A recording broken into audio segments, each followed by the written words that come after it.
Hey, I'm Luis. And I'm Luis. And you're listening to the Content is Profit podcast. And we spent the last 4 years learning the strategies and techniques from some of the top marketers in the world on how to create content that turns into profit. If you'd like to learn how to turn that content into profit, just go to contentisprofit.com. Step number 1 is right there for you. Oh yeah, and you forgot the cha-ching, the sound. There we go. That's what I'm talking about. And today we have an incredible guest and an incredible topic: how to grow your online presence to 3 million monthly page views. That sounds like that to me. Yeah, that sounds like that to me. Let's go. And you know, there's so much more to that. I already had a conversation with him and I was mind blown about everything he has done. So am I gonna be mind blown today?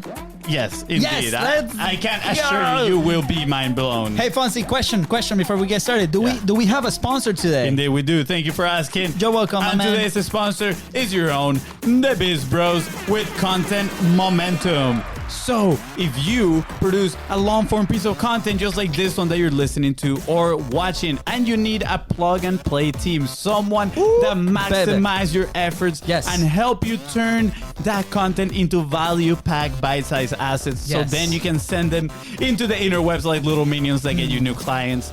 We want to help you out. Slide in the DMs at BIZBROSCO on Facebook, on Instagram. That's right, guys. And go ahead and follow the show in your favorite platform: Apple Podcasts, Spotify, Google, any platform that you actually listen to this show. Go ahead and follow, because every Tuesday, Thursday, and Saturday, these incredible interviews are coming to you with incredible action points that if you actually take action, you're going to get massive results. So go ahead and follow the show and follow us on social media at BIZBROSCO, where all the golden boulders are being published for you. That is right.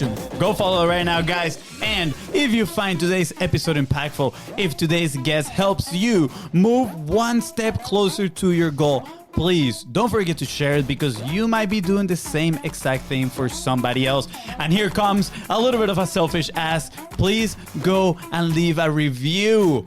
Why? Because a review helps us, place higher in the podcast charts, and we can influence and help more people in that way. So go ahead and leave a review. Thank you. Happy Monday. You know what time it is. So buckle up, because today we are cruising.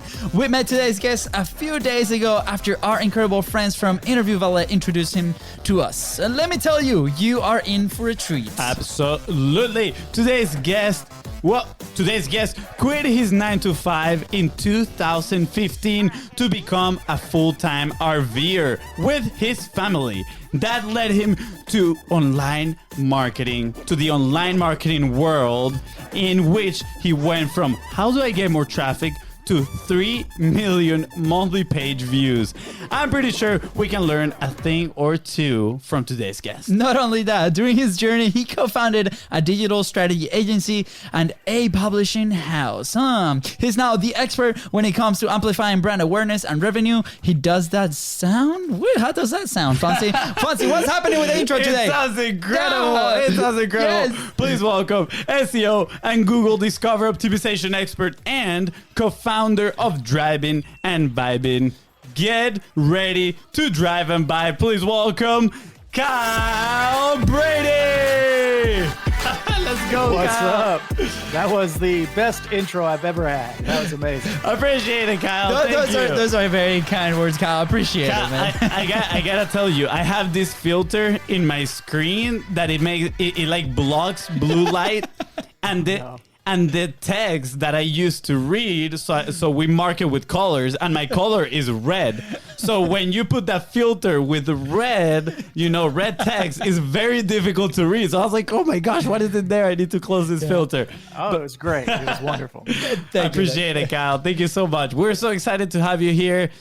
For those that don't know who Kyle Brady is, right? I mean, I had the pleasure of having a conversation with you a few days ago, right? And you absolutely blew my mind. I love your whole journey, honestly. So can you share a little bit of, who you are and how did you get to what you do today? Most definitely. And with all the kind words you said in the introduction and those massive page view numbers, I want everyone to know that 5 years ago, we started with no knowledge and no understanding of anything. I had no digital background at that point. back in 2015, I was a full-time musician. My wife was in the service industry working in a restaurant, and we thought it was time to change it up, do something different, and we were inspired to hit the road in an RV. So I had a Ford Ranger. We thought, well, this truck is paid for. What the heck can this small Ford Ranger tow? And the answer was a 16-foot travel trailer. So we bought it. We did some renovations to it. And in 2016 or 2015, we hit the road full time, never having camped, towed a trailer, or RV'd in our life. And like almost every traveler these days, once someone decides to travel, they also decide to launch a blog. So, naturally, that's what we did. And we, like I said, had no publishing experience. I didn't know what SEO even stood for at the time. And basically, we were just traveling with the wind and posting some articles about it as we went. Wow. Time moved on. We were doing that for like 6 months, and we met up with some fellow young full-time RVers, which is a rare thing to find out there on the road, especially like 5 years ago. And they taught us that YouTube was a wonderful source of income. And if we were to create some YouTube videos, we might be able to stay at RV parks for free. So I thought, free RV parks, that sounds amazing. Get me signed up for whatever this is. So 6 months into our travels, we launched the YouTube channel, started really experimenting with content. We got some free RV park stays. We might have made $50 a month. We were living the high life at that point. It was amazing. Success. Exactly. And in our eyes, it was definitely success at that point.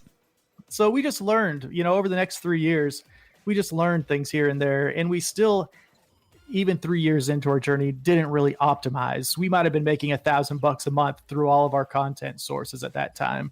And still, we thought that was success. The big changing point for me was my wife and I got pregnant, and we were expecting our baby girl. So at that point, I thought, well, I should really see if I can make a little bit more money so we don't have to struggle anymore. And, it wasn't that living full-time RV was a struggle, but doing it with a child, a newborn, definitely would have been. Yeah. So I took a course on keyword research because that's what some of my friends told me I'd need to learn. And really, I dove in, so hardcore and so blindly that I just believed that this must work. All the signs point to that it will work, but I know I have to do it hardcore for 6 months before I would even see a result. But I had the commitment at the time to do that. So, that's what I did. And 6 months later, we started seeing results. And it was like, wow, this is amazing. All right. So now we're getting, say $2,000 a month. And that was cool at the time. And we just dove in deeper and deeper and worked harder on like what keyword research meant. And just got to a point where we started earning, maybe a solid 5 figures a year, and that was super exciting for us. But then I realized this thing called Google Discover. Most people still don't know what it is, but for those who don't know, Google Discover is just native to the Google app on a cell phone. So whether you have Android or iPhone, if you pull up Google to search something, you'll be presented like what they call cards beneath it, and those cards direct you to an article that's based on your search preferences. And what it does is amplifies an article, through the roof. And we saw that we had some success with this just randomly. And on those days where we were in Google Discover, we could make a few $1,000 in one day. Wow. So I want to know, well, what is this Google Discover thing and how can I optimize for it? So our keyword research at that point really transitioned into finding out what Google Discover wants and really how to make that blossom. And we found a way to make that happen. And that kind of grew into starting our own agency where we're producing over 200 articles a month for our site and our clients. And then working with industry partners and just really trying to teach people the power of Google Discover and even what it is. Yeah. Wow, that's amazing. Kyle, I have a question. How Yeah. how did you made money specifically? Was it ad or were you selling something throughout this journey of yours? Totally. So it is ad revenue, Ad revenue. and that's where we started. But we see the importance of introducing a product, because if with that much traffic, it only makes sense to have a product involved. And so that's kind of like now been one of our new missions. Yeah. And we have some small things started with that, but Yeah. by no means is that a large percentage of our income right now. Yeah. Yeah. Thank you for clarifying that, because you know, in the conversations that we have, obviously the show is called Content is Profit, right? A lot of the unknown is that connection between content and profit. Like, what is that line, right? And it's not just one. There can be plenty of lines connecting your content to profit. And we're big fans of selling something. What you said, you know, introducing that product, right? Like, that's probably the fastest way to do it. And I love that your journey was so organic, right? Like, you guys just follow this passion, right? And we were talking behind cameras, you know, my wife is Canadian. She's like, we need to go camping, right? And to me, it's like overlanding. And I'm trying to learn everything I can to overland and do this stuff. And I say, you know, thank you for sharing that journey with everybody listening, because there's so many people out there trying to go and do something that they really are passionate about. You know, FONZI is one of them, you know, and Me and my girlfriend, we want to take off too. yeah, they're gone, right? So, but that's the fun part about content, because you can shape it to the experience that you're creating. And right now we're going through this new planning for our new year, and like how is the show gonna look like? How are they thinking? And this is so wonderful. And you show that path, right? And then you started experimenting and you started trying things out and producing that content, right? At first, you know, that first win that you got for the RV parks, like that's so cool, right? Like when you know, that translates into maybe the first dollar, right? The first cent that we, you know, cash in online. Well, that translated into an experience for you, and that meant the world. And it's just the beginning, and then you continue to gather that momentum, right? We talk about momentum every single time, and you continue to execute, right? So I'm curious, like how long, what was that, like how long was that process, right? To kind of give maybe a time frame for people to be like, okay, because consistency is massive, right? We got to be consistent with everything that we do. So how long did that process take? Do you have a framework now? It's like how many pieces of content we put out? What is the framework behind it? Totally. And so I would hate to discourage someone by telling them my timeline, because Absolutely, for me, yes. it took 6 years, but it doesn't have to take 6 years, you know? So one of the big things is with our agency that we own, and we work with some of the great business partners who are also full-time RVers. We are taking the experience that, you know, Driving and Vibing had and a few other channels, and condensing that down to make it work in 2 years. Yes. Because that is so doable. You know, we're seeing results after 4 months, like those small wins. And we know that, like, we know the algorithm or the system now to how to really put out a piece of content a day, you know what to target, now know how to distribute that information. So it definitely doesn't have to take 6 years at all. I would say 2 years to build a content hub that is seeing traffic, you know, through organic places like Google Search and Google Discover.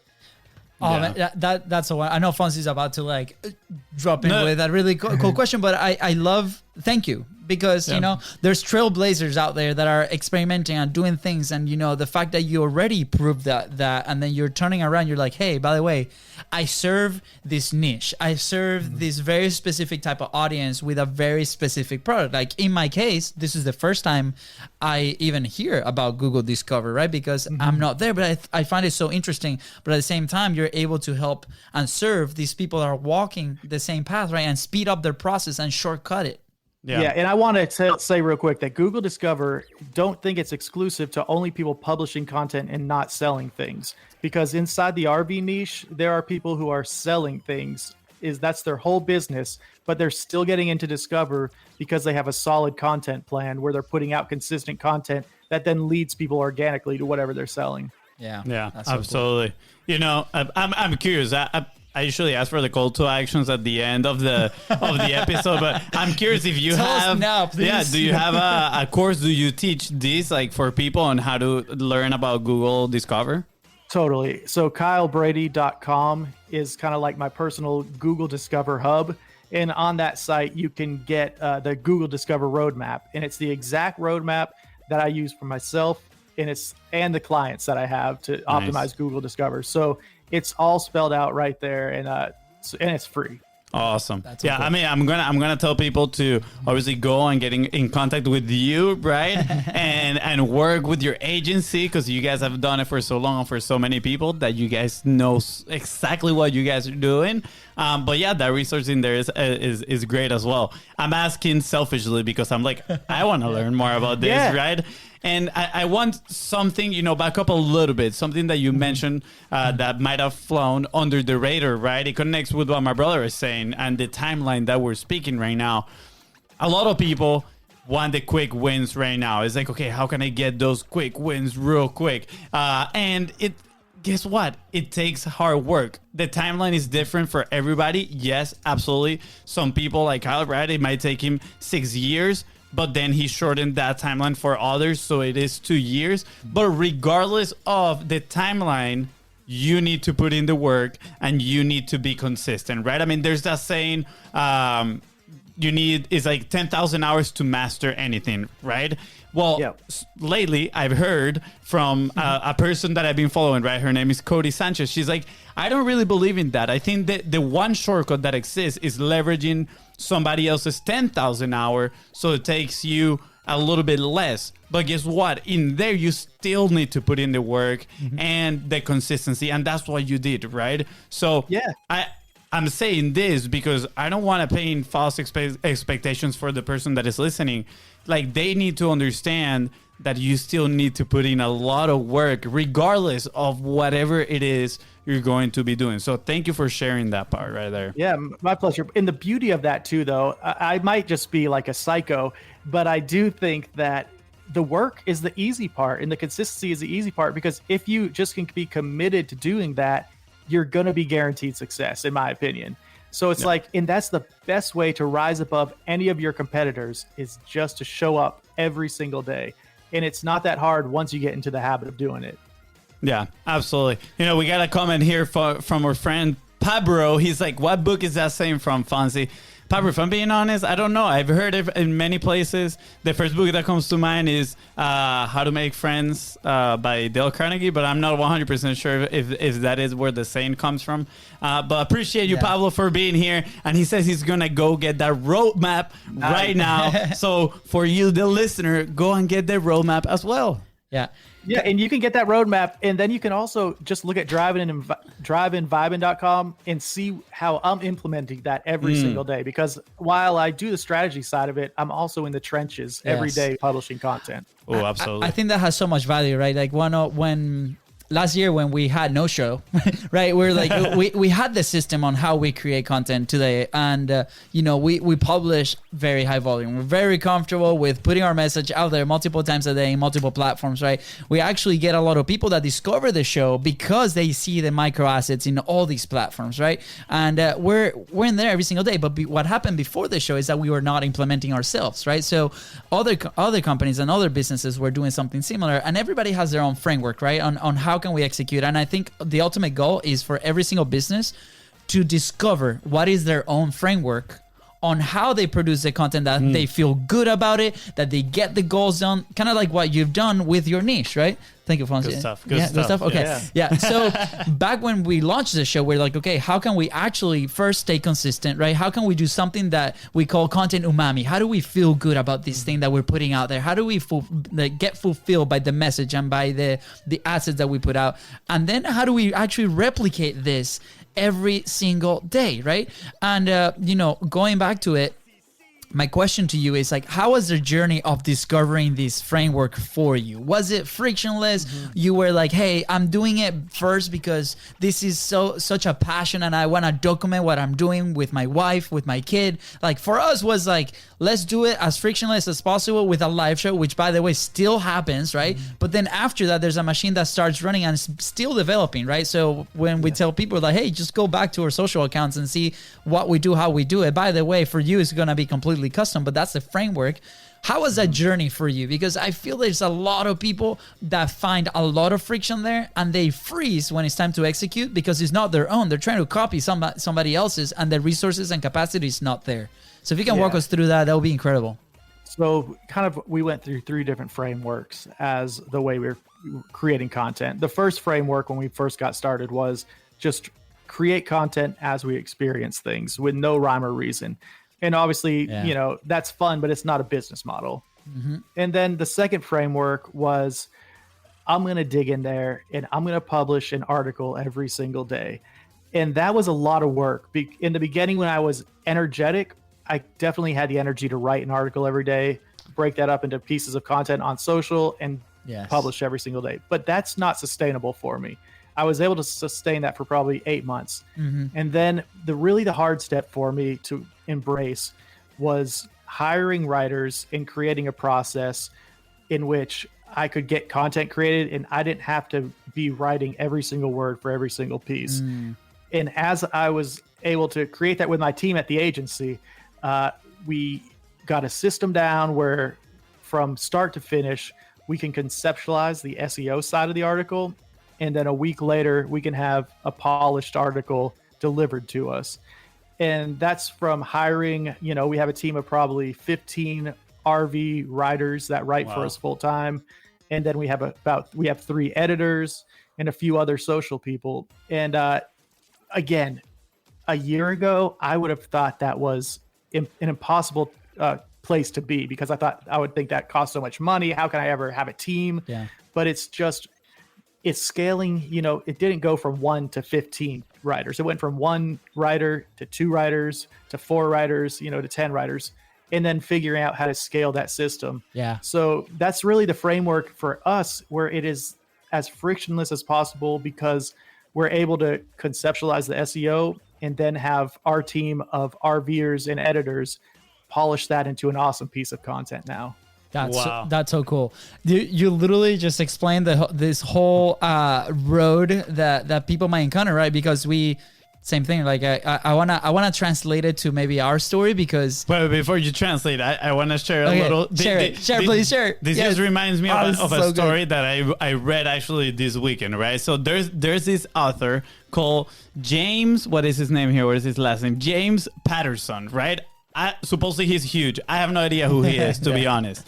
But he writes fiction. Well, turns out this guy, he used to be like the CEO of an advertising agency, like massive agency, super knowledgeable guy in the advertising field. And one day he's like, I'm going to quit cold turkey. I just want to be a fiction writer. Right? So a little bit of context on this story. The guy that is writing the email that I'm reading this story from, he is one of those writers that he's passionate about the art, the craft, right? And he is like, I absolutely despise James Patterson, but at the same time, I am so intrigued on how he thinks and what he does because he has found so much success. Now, why does he despise James Patterson? Guess what? Because he systemized the way he writes fiction. He actually built a team of ghostwriters, right? He then founded a publishing house where he's the one that advertises his own books because he has so much experience.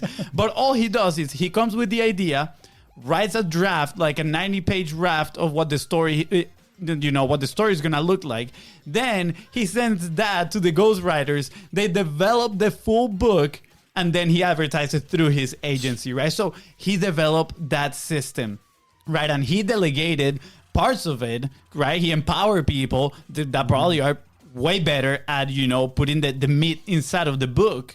And he trusts them with that part of the process, and they create amazing books. Well, Vogue, they wrote an article on him, and they call him the Henry Ford of books because he's literally a machine. He has sold over 300 million books in his career, and they were estimating that 1 in every 24 books that people bought last year was one of his books. How crazy is that, right? That's so insane. So when you're talking about, right, like when you're talking about having these systems and these processes for SEO, it's the same thing, right? How do I optimize this process? So first, it doesn't rely all upon myself. And then second, I can actually give the best, I can actually have the best outcome desirable, whether that is for me, my own personal use and company, or for the people that I'm serving, the clients. Yeah. Exactly. Hopefully both, you know? Exactly. Yeah, absolutely. So, Exactly.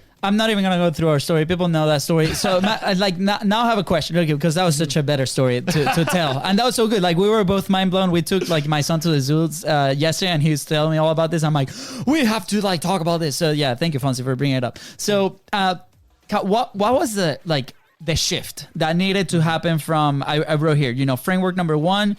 Not a business model, right? Documenting kind of deal, right? Which is acceptable to start. For us, was 45 days of Facebook Live. So we're documenting that thought, and we got some traction in there. Second framework, it was not sustainable. You mentioned, right? Every single day, like my energy, our own capacity, right? And then your third framework was the team and the system, right? What was that shift between framework 2 and framework 3 that needed to happen you internally to be able to shift to a team and a system? Basically, my wife had to say, you need to hire someone because this is taking up all of your time. And I was thinking, oh my God, I don't have the money to do this. But then once I bit the bullet and did it, it was the most fruitful idea ever. So it was, I had to just listen to someone outside of myself and make that happen. And some of my other business partners were pushing for that as well. Yeah. And so with kind of like this mutual push in that direction, I was, convinced to give up a little bit of control and take back some time.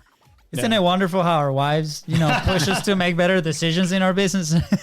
So, I know every decision I listen to from her, it makes my life a lot easier. Yeah. What's her name? If you don't mind Olivia. Thank you, Olivia. I appreciate it. Yeah, you guys. Shout out to Olivia. Shout out to Olivia. Yeah. I cannot relate to you guys because I'm not married. I still made some good decisions with my girlfriend in there, right? But all right, Kyle. There's so many questions, but I do want to transition this conversation. I mean, it's not that big of a transition, but I want to see if we can apply it to the podcasting world, right? Because a little bit selfish again here, but that is mostly the world we move into. We move around, right? The people that are listening right now, the listener, they probably publish long form piece of content, just like this one, like a podcast. So how can we use those principles that we just shared right now, right? How can we apply those into the podcasting world? How can we maybe, grab the podcast and turn it into these incredibles, articles that then they're going to show up? So totally. I think one of the first things, and I don't have much experience podcasting, and so I might be like crucified for saying something like this, but like the show notes, the worst thing to do is have it be a transcription of the podcast, in my opinion, at the SEO side of it. So it's like, if I was doing a blog, the first thing I would do is find an SEO relevant article that can go hand in hand with the podcast, but not let it be a mirror image of it. So in today's, podcast, it could just be an article that's titled something like how to scale your blog into a, something where we're using the word scaling your blog or scaling a blog as the keyword. Yeah. And in that way, we could embed this video, we could link to the podcast, and we're still creating a fresh piece of content that is more searchable within the context of people who are searching for the written word. Yeah. Interesting. So, okay, I want to put this to the test right now, right? Because I think we just talked about an incredible piece of information for people, right? Those 3 frameworks, right, that we were talking about. They publish as you go, they publish 1 article a day, right? Your energy, your own capacity, and then the systemizing and delegating. So all we could do is grab that section, right? I mean, it kind of has been the overall topic as well of the conversation, right? So we can talk about the 3 frameworks you need to conquer, or the 3 frameworks to grow your publishing machine, for example, right? And then we link the podcast in there. We put the video in there as well. Something around those lines. Totally. And if you're putting this out as a YouTube video, YouTube gives you that tool where you can select different chapters in the video, and I would line those chapters up with H2s of your blog post as well. So you're really giving Google a few pieces of content, and you're making it so easy for Google to digest. Wow. That's awesome. That is very technical, right? I think that's some technical That's right. Some technical talk in there, but it's good. You're talking to my mind. That's how my mind works. And then I go and talk about this with my wife, and she's like, I don't know what you're talking about. We're not gonna dive into the H1, H2s, and H3s because I think that's a whole different episode, right? For that, just go and connect with Kyle. I'm sure he can point you in the right direction, and I'm sure he can help you out. And at the same time, just go and grab the guide, the roadmap. I want to, so here's my take. I love the fact that we took this kind of like and apply it to like a real example. But for you, the listener, right? Like the reason we're so excited is because we know our frameworks, right? So if you are right now listening, like, what the heck, man? Like, start diving into like the way that you produce, let's say, your video or your podcast. What is the structure that you do your interview? So I'm gonna give you a quick example. For us, it's very simple. It's intro. You heard the intro, right? We then ask our guests about the backstory. Tell us a little bit about you. I'll share the story. The next phase that we do is Q&A, is questions. For us, because it's easy to execute, is curiosity based. Like we go off of their story, we relate it to the topic of our show, Content is Profit. So again, recap is intro, backstory of our guests, questions, and then at the end there's two very specific questions that we ask that go to different aspects. So because we have that structure, then it's very easy to multi-purpose and grab content for different outlets, right? Instagram, Facebook, YouTube, and that's what Kyle was mentioning there. Like if you have it on a YouTube video, all these little like episodes, are different chops and different things that we can line up together with the blog article. So that's why we're so excited, is because we know that structure. So go back and re-listen to maybe one of your episodes and dig deep. Like, what is the framework that am I actually using? Am I actually following a formula every time I do on my episode? And then from there, once that's like in your piece of paper, it's going to be so easy to continue to evolve that into what Kyle is explaining to us. What we're doing with Content Momentum, for example. So I just wanted to highlight that a little bit on how, we can get there together. Yeah, I also want to add to what you just mentioned, right? Is that why are we so excited about this, right? And we've talked previously about how to leverage other people's audiences, right? How do we drive traffic to our social media, or in this case, to our site, right? And in the direct response marketing world, there's a lot of talk about creating the demand, right? Pay for ads, have a self-liquidating offer, right? Get in front of people and create that demand with the curiosity. And yes, absolutely, that's great. It works, but some people don't have the budget to start immediately with ads. So then we need to look at the other options. What are other options? One that we've personally used through the podcast is what we call OPA, right? Other people's audiences. We leverage other people's audiences. We share these social media assets with them, so then they share them with their audience, and then people are like, who are those two good-looking guys right there? And they go and come and check out. They definitely go Kyle and FONZI, not LUISDA. And then, but this is where I want to go. With you, Kyle, what we're talking right now, I feel like we are now redirecting demand, right? Because with search engine optimization, and correct me if I'm wrong, because of course you're the expert in here, people have the intent, right? They are searching already for something. And the question becomes, how can I put myself in front of them to grab their attention, right? Not how can I put myself in front of them to generate the attention? How can I catch it, right? So this is why it's so exciting, because we rarely, honestly, talk and discover this side of the publishing side. We talk more about the direct response world. So I'm extremely curious on redirecting the attention, right? How can we catch this attention and bring it toward our podcast? That's why I asked that question. But I'm curious, do you have any specific thoughts about this, redirecting of demand? Yeah. So, I mean, SEO is in my opinion, such a great way to get those organic viewers with the intention, just like you said. And in my world of RVing, there's a company called RV Share. They're an RV peer-to-peer rental company. Mm-hmm. And this company gets millions of organic views a month through search. And it's not people searching for RV rentals. It's people searching, say, for RV parks in Houston, Texas, RV parks in Dallas, Texas, they've written an article for every single location in RV parks, like the 10 best RV parks wherever. Yeah. And they're providing a viewer with search intent to find who wants to find a great RV park, the valuable information that they're looking for. But also at the end, they're letting them know, by the way, here are the 10 best RV peer-to-peer rentals you can get in this area. So it's, you're through creating content like that, there's so many people who are already searching for so many things that have that might not be searching for your podcast, but are searching for topics that you talk about on your podcast or that your podcast would relate to. Yeah. So in your case, it's any of these outside topics that you can write about and then pull into your audience through sharing a podcast episode, a piece of content you created, that would then be a great tie-in to the offer. So anyone who's selling anything, there are so many topics to write about that you can pull in people who might not even know that they're interested in the content you're creating. No, Let me ask, I have something cool to share. So before the show, I was actually creeping a little bit on your YouTube channel. I was like, let me watch some of these videos to see what is it that they're doing.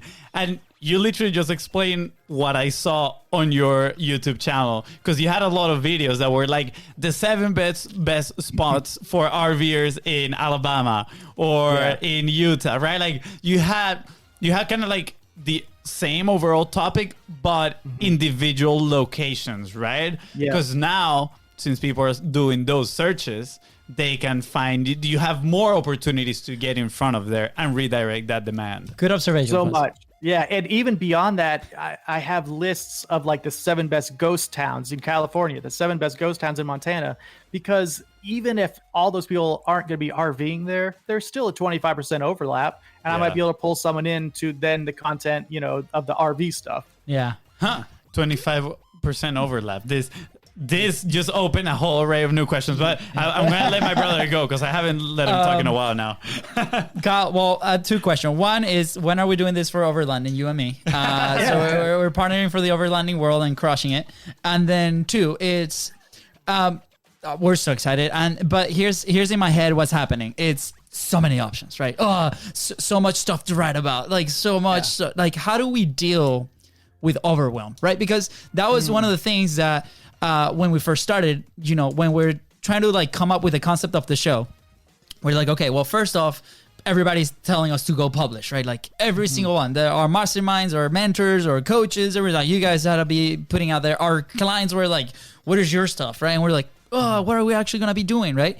And we chose the show environment because it came a little bit more natural to us, right? Like English is not our first language. We didn't have the resources back then to hire somebody to do it for us. So we're like, we're not gonna write. It takes too long. Like I just rather be in front of a camera and go and live, because we removed the friction of the editing, right? And that was kind of our way to put it out there. And then for topics, we're like, well, we're overwhelmed with topics. So why don't we actually go interview the experts in this thing and we build that relationship? And that has evolved into an incredible machine that we can talk later. But that's how we dealt with that overwhelm. Like we're actually going to have these conversations with the people that create these incredible pieces of content, incredible strategies, and so on, right? How do you recommend people dealing with overwhelm when they're in your environment, right? Like we have so many people, so much stuff to talk about. How do we line it up? How do you do it? For me, the freedom to get beyond the overwhelm was to follow the data, and that was in the keyword research. I released all of my mental capacity and looked at what the numbers said. And I started with the keywords that I would have most success with, and that's what I wrote about. And then from there, I went up to the next level of harder to reach keywords that I could then, think I might have some success with. So it was just following the data the whole time. And it let me have a sense of freedom that I don't have to make the decision. I just have to look at the numbers. So when you said look at the number, by the way, thank you.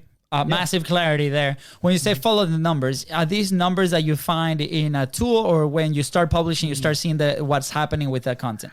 So it is the tool SEMrush is what I like to use the most, and I like it because even if you don't have any keyword experience, you can get a free trial of SEMrush and, at least explore it and get some ideas before you have to pay, because it is a little pricey every month.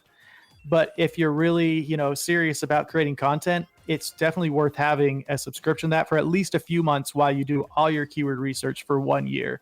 And by like following the data in terms of SEMrush, I would look at something that had maybe 1,000 searches a month and a keyword difficulty below 50 or below 40.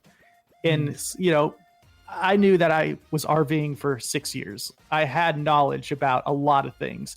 And even if I didn't know exactly what the best camping in Lake Tahoe was, I could do a little research and speak to it pretty organically. Yeah. So, I got the confidence to speak about things that I didn't know 100% because I was willing to do a little research and then bring my knowledge to that. Absolutely. Oh, that's so good. And I promise you, and I'm sure that everybody listening right now, they already have this incredible knowledge about the thing they're doing every single day, and they're passionate about publishing, right? For us, is entrepreneurship, content, mindset, all this stuff that we talk about. I think, what is it? Today's episode 172. I mean, we've had incredible conversations, so something has to be in there, right? Like we have our own frameworks and different things that we can expand on. And I think that framework that you just explained is so useful and so applicable, right, to everybody that's trying to fight that overwhelm. So I appreciate you. Thank you for giving us a starting point on how to deal with this stuff, like new phase, new things, and for everybody listening, right, to take their content to the next level. I know. Kyle, I'm gonna drop an idea here. Just came to my mind. Last time we talked before, a few days ago, you were mentioning that you were thinking about starting your own podcast, right? And kind of like dig into this journey. I totally think you should, do like a 5-day podcast, like SEO course, right? And then either put it at the very beginning of your podcast for people to sign up and then just go through that journey, or hide it in between your shows and then create like you can call it a lead magnet, right? That it tells you like, I'm going to show you this 5 secret episodes that I recorded on how to properly use SEO to build X, Y, Z. Something like that. That just came to my mind. But yeah, I was like, I need to share it. It's very exciting. And I think doing this live show for the frictionless approach, like you said, is so much more encouraging to me to see how easy you guys flow and how this is fun and how it's informative, and it doesn't require much editing, if any, right? Yeah, absolutely. So, it takes no editing. So here, the secret for those listening, right? We go to these groups and there's some questions out there, and like, hey, the audio, the ums, the ahs, but like imagine 2 Hispanic kids trying to do an English podcast. There's gonna be a lot of ums and ahs and words that don't make any sense, right? So that would have stopped us, and that it did stop us for about a year. We record actually 5 episodes and the editing, and we had to actually get up and hit record again because it was a DSLR with a time limit, and we're like, no, that's not good enough. 30 minutes in, we're restarting it. Oh, what a nightmare. And I promise you that there's somebody listening right now that you might be feeling the same way. So our way was like, let's make peace with the fact that it's going to happen, right? Yeah. I mean, today, it's so funny. Every time we talk about this, the intro somehow gets crushed. But at the same time, the positive feedback that came from you right after it is like, oh my gosh, the energy, that was so much fun. And that's what makes our brand, right? As BIZBROS, as Together, as Content is Profit. And that has a lot of value for the show and for the audience because, at the end of the day, they're interacting with us, right? And if they love listening to the show and listening to people like you, Kyle, right? They're going to be incredible fit for our network and the family that we have, right? And that's exactly what we want, right? Like kind of like with your voice and the things that you write, people that are attracted to that stuff, they're going to come to your world, they're going to stay. And that's exactly what we want. We're going to be, those magnets that attract that audience. Absolutely. I mean, can you imagine just being extremely like suit and tie in this conversation, like super proper interview, and then people meet us in the real world and we're nothing like that, right? Like they're gonna be like, wait, where are the guys from the podcast? So we're like, we just need to be yourself in front of the camera, learn to embrace the mistakes because they're part of the journey, and we are going to be good. So thank you so much for those kind words. Yeah. And I'm excited, man. I'm excited to see what you're going to come up with your own podcast, whether that is on the, SEO world or the RV world or both. Who knows? Maybe it's going to be a co-hosted podcast, you and your wife. Whoa. I'm going to, maybe you already had this idea, but this is, we have this board, or I had this board in the other studio where we put ideas all over the place and they're just plastered there, right? And obviously, I mentioned that I'm a Jeep owner and I love Jeeps. And when we're coming out with ideas on shows on like, okay, other than content is profit, what are the shows that we're developing later on the back end? Like, how can we like make these fun? I'm like, well, let's do a show about Jeep stories, right? And it was like owners of Jeeps, and they tell us like their crazy stories, right? And so RV stories, that might be a great one for you. And sure. You guys can share incredible stuff with your audience that people are already in your world, and just dig deep into that niche. We became very passionate very quickly. I know. I love it. I love the ideas, and I think writing down all those ideas as they come is great. I have like you guys, boards and books full of these ideas, and I think to your point, the Jeep people, they love their stories. RV people love their stories, and the fact is, anyone passionate about anything loves the stories, and that's the beauty of any niche. And I love that because niches have such strong communities. Yeah. Absolutely. All right, last question in regard to SEO, because then we gotta move into the final questions here. All right. But talking about stories, SEO, and this might be a perception that I just have, right? So that's why I'm asking the question. Actually, I feel like SEO is very structured in a way, right? And I feel like it sometimes might not allowed for these stories. Or maybe by having to craft the story in an SEO way, it loses, right? Like it loses the emphasis right there, like that, some sort of the passion, right? So I'm curious, like, is there a way to deal with this, or am I totally wrong?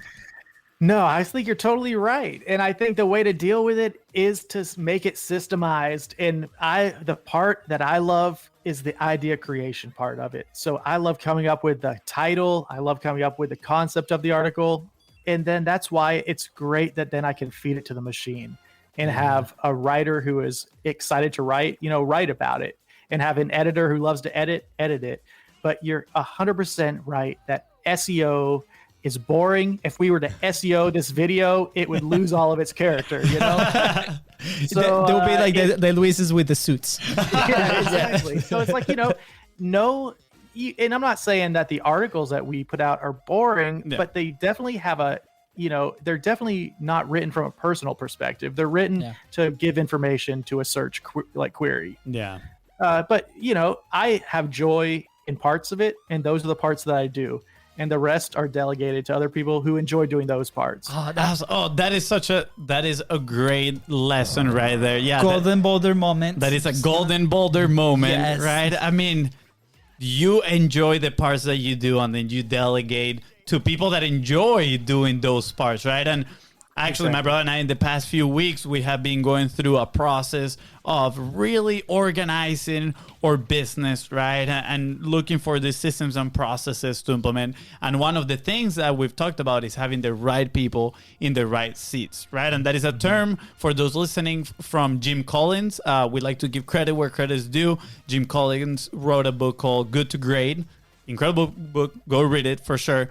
But he talks about right people in the right seats. And that is just what you mentioned right now, right? It's like, because I'm going to do my best work if I'm doing stuff that I enjoy, right? So thank you so much for sharing that. And again, I asked that last question not to discourage people from trying to go into SEO. I do think it is a pillar of businesses, honestly, right? Like we don't have it in our business right now because we don't have the capacity yet to operate in there, but we are learning about it and we're educating ourselves, so when the moment comes we can execute, right? Totally. But I agree that it's a great pillar for people to, again, catch people's attention that already have interest in those topics.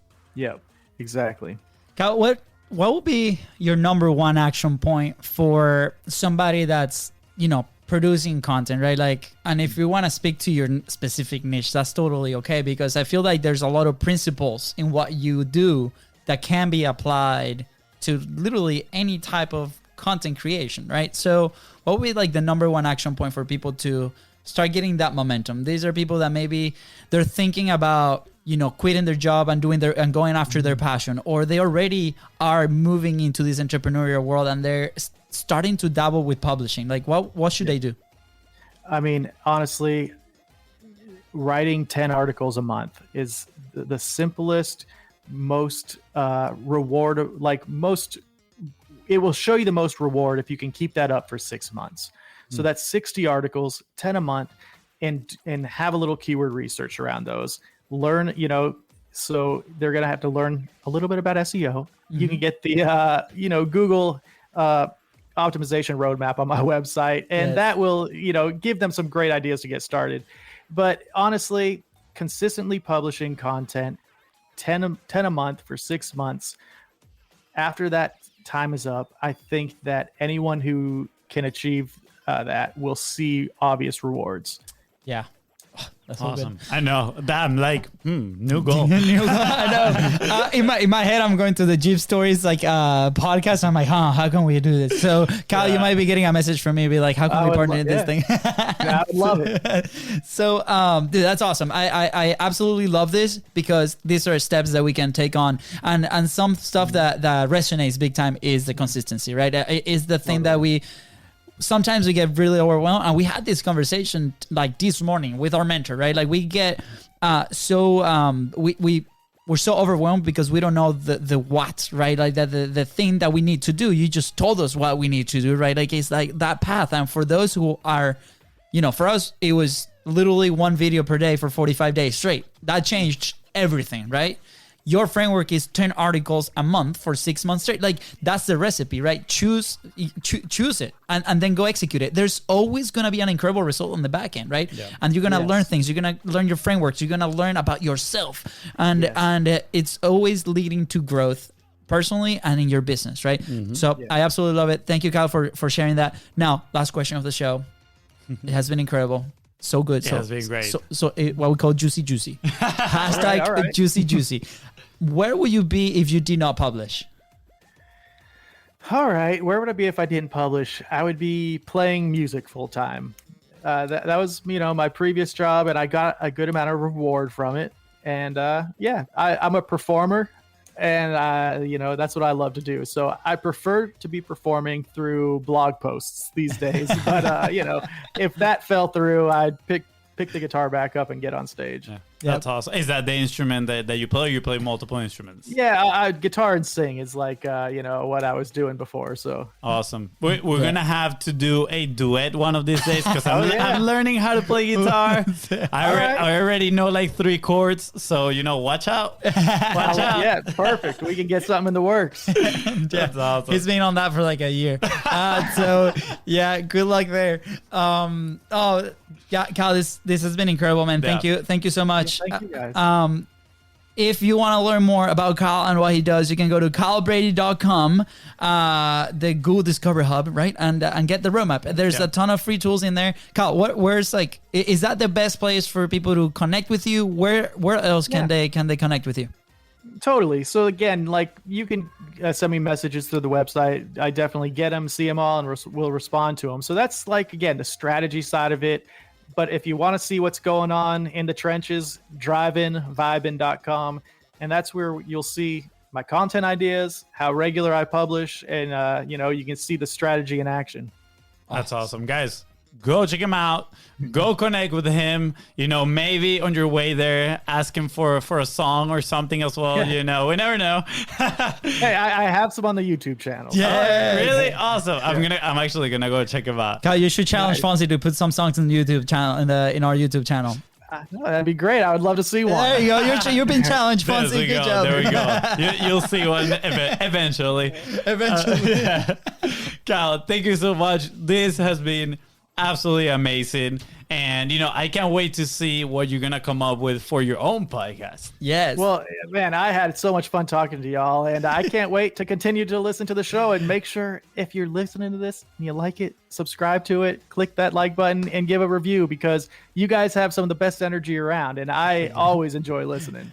Thank you, man. I appreciate it. Thank you so much. And with that said, guys, thank you so much for tuning into the Content is Profit podcast. Go ahead and follow the show on your favorite platform and on social media at BIZBROS Co. That is right. And if you found today's episode impactful, if Kyle helped you move one step forward to your goal, please don't forget to share it and leave a 5-star review. Bye, guys. See ya.